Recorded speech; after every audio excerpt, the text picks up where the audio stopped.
4월 5일 화요일 김유정의 똑똑 동해안입니다. 포항 해안의 지형적 특성과 관련된 지리 이야기를 담은 책이 발간됐습니다. 포항 지역학 연구회가 펴낸 포항 해안 지형 산책인데요. 저자이신 지형학자 민석규 박사 만나보죠. 안녕하세요. 안녕하세요. 민석규입니다. 네, 반갑습니다. 이 포항의 해안 지형을 다룬 책을 내셨다고요? 예.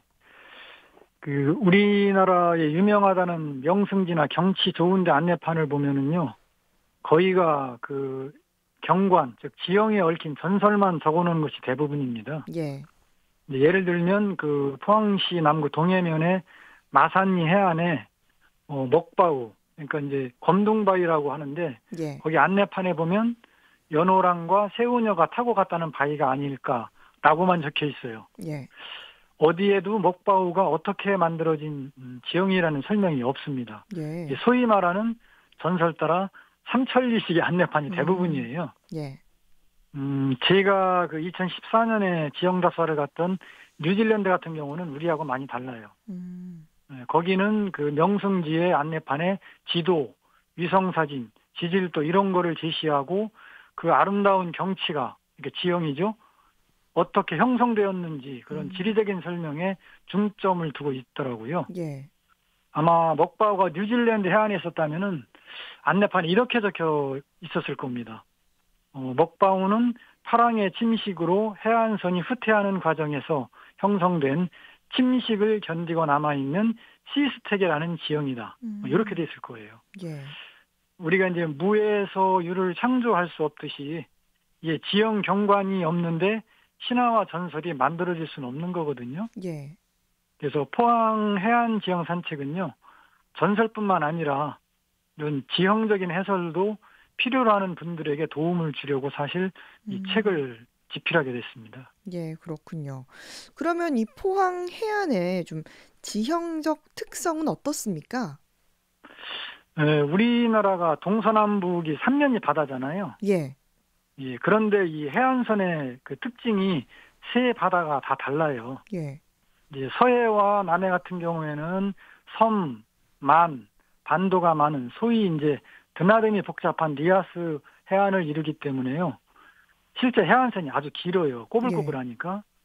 그런데 드나름이 단순한 동해안 같은 경우에는, 그러니까 강원도에서 이제 울산 광역시에 이르는 동해안이요. 예, 해안선이 드나름이 좁고 아주 단조롭기 때문에 서해와 남해에 비해서 해안선이 상대적으로 짧습니다. 음, 그런데 포항 같은 경우에는 동해안 최대 규모의 영일만하고 구룡반도, 흔히 뭐 호미반도, 장기반도라고 그러죠. 예, 이게 자리에 있어서 해안선의 드나드니, 즉 굴곡이 상대적으로 크기 때문에 예, 포항은 동해안에 자리한 시군 중에서 해안선이 제일 길어요. 음, 포항 해안선의 총 길이가 무려 215km에 달합니다. 예, 포항 지역 해안은 북구의 영일대 해수욕장에서 송라면 지경리에 이르는 해안의 지형 생김새하고 또 남구 구룡반도 해안 또 영일만의 지형이 다 달라요. 음,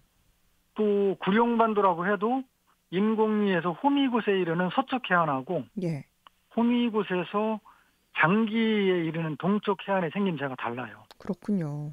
예, 그러니까 포항 해안 지형이 굉장히 다채롭다는 얘기거든요. 예, 예, 또 포항은 가장 최신의 지질 시대인 신생대체 3지층이 분포하는 굉장히 젊은 땅이에요. 예, 그래서 화산 활동의 흔적인 주상절리, 온천, 또 신생대체 3기층의 생물화석, 또 70년대 박정희 대통령 때 석유가 나온다고 하는 석유 산출 해프닝, 음, 또 천연가스가 타고 있는 불해동원 등이 있는데 이게 젊은 땅 포항이 아니면 볼 수 없는 아주 정말 소중한 지형이거든요. 예, 그런데 이런 삼지층이 침식으로 가장 잘 드러나 있는 곳이 포항 해안이에요. 음. 그러니까 포항 해안은 포항 땅을 만든 지각운동의 흔적을 직접 눈으로 볼 수 있는 그런 공간이죠.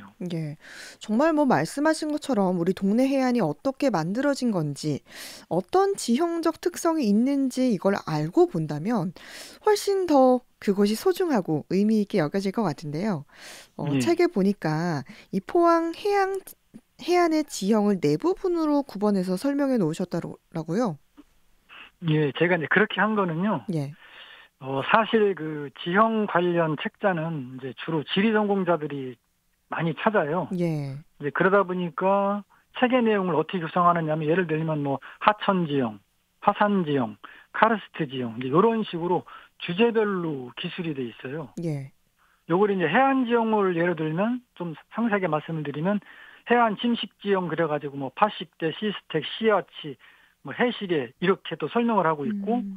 또 해안 퇴적 지형, 뭐 모래해안, 자갈해안, 사주 석호 이렇게 나누어 설명하고 있어요. 예. 이러다 보니까 너무 학문적이고 좀 딱딱하고 재미가 없어요. 예. 그래서 저는 이 포항 해안 지형 산책 책을 들고 포항 해안 어디를 나가더라도 예. 자기가 서 있는 곳이 어떤 해안 지형이고 어떻게 만들어진 건지 쉽게 이해하고 알 수 있게 하려고 예. 이제 북구, 그다음에 남구 같은 경우에는 이제 호미곶 동쪽과 서쪽, 음. 영일만 이렇게 네 부분으로 나누어서 예. 동네 그러니까 마을별로 그 지형을 설명하고 전설에 이용된 이제 지형들에 대해서도 이제 지리적으로 설명을 한 거예요. 예. 그래서 이 책이 포항 해안지형 해설사 역할을 했으면 어떨까 하는 마음으로 네 부분으로 구성을 해봤습니다. 예.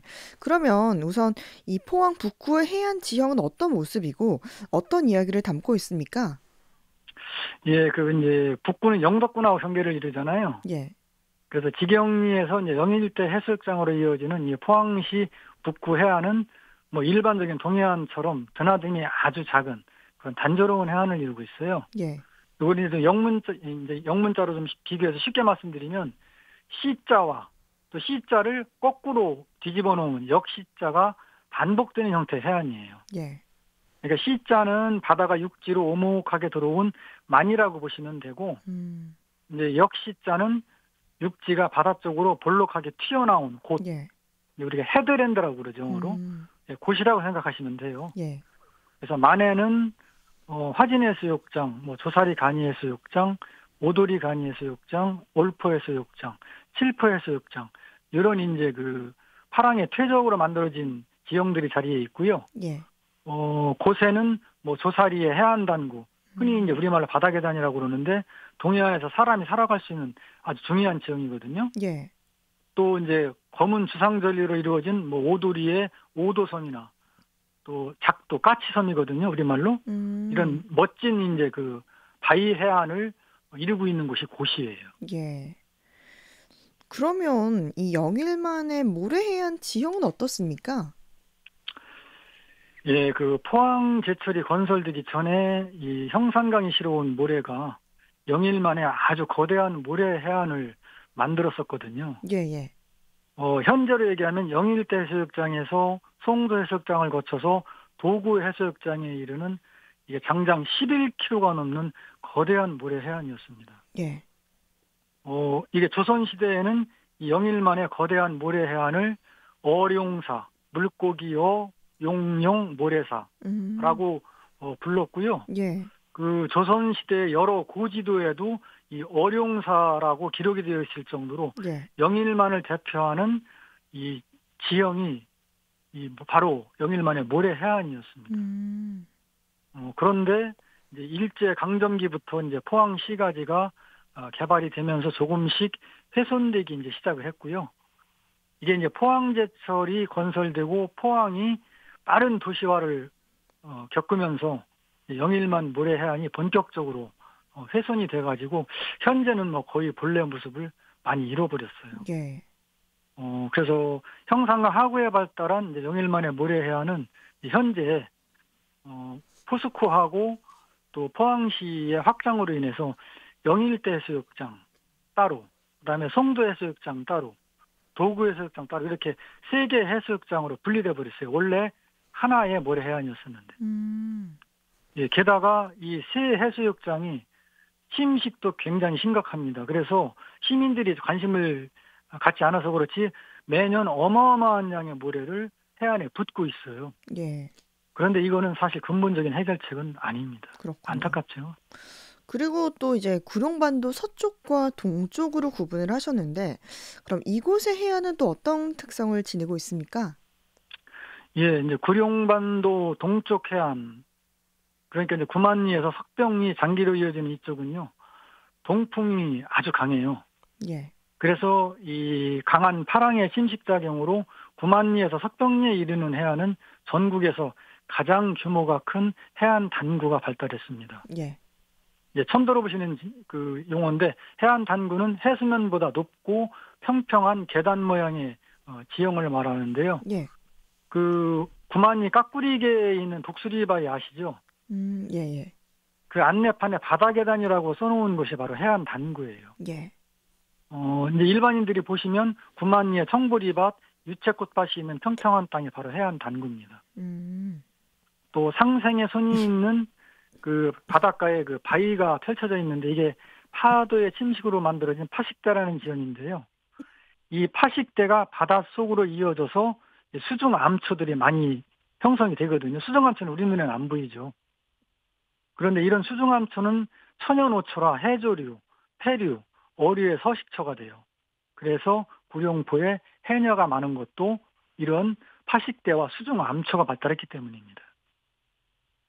또 구룡반도 서쪽 해안은요, 영일만을 보고 있어서 동쪽 해안보다는 바람이 상대적으로 약해요. 그래서 침식작용이 약하다 보니까 해안 단구는 거의 발달하지 못했습니다. 대신에 멋진 해시계, 그러니까 바닷가의 절벽과 시스텍이 많이 발달했어요.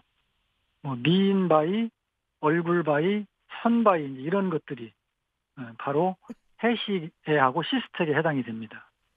예. 그동안 이 포항의 역사와 관련된 책은 많이 나왔는데, 이 지형에 대한 자료는 좀 부족했었거든요.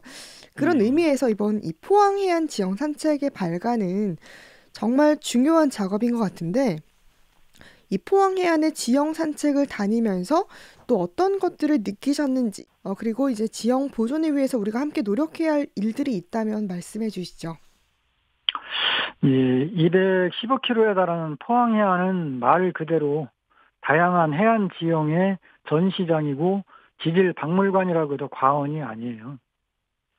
포항 해안은 이 아름다운 경치 그리고 살아있는 지형과 지질의 학습장입니다.